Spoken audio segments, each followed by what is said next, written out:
கொலை செய்தது யார் என்று எனக்கு தெரியும். சொல்றாரே தெரியுமா? அவன் யார்? எப்படி இருப்பான்? எப்படி இருப்பான் நான் கேட்கிறேன். அவன் முகம் பூசணிக்காவில் படம் வச்சது போல இருக்கும். மாபெரும் கொலை செய்தது யார் தெரியுமா? உனக்கு தெரியுமா யார் என்று? இந்த பெண்ணை கொலை செய்தவன் மன்னா என்ன சொல்றா? யார் தெரியுமா? யாரு? யார் அவன்? பயப்படாத, நான் இருக்க, பயப்படாத, பயப்படாம சொல்லு. யார் சொல்லு? சொல்றா, பயப்படாம சொல்லு, நான் இருக்கேன்.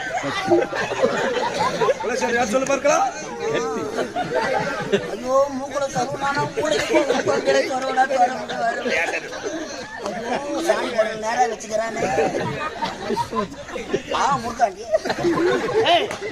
சொல்லு பார்க்கலாம்.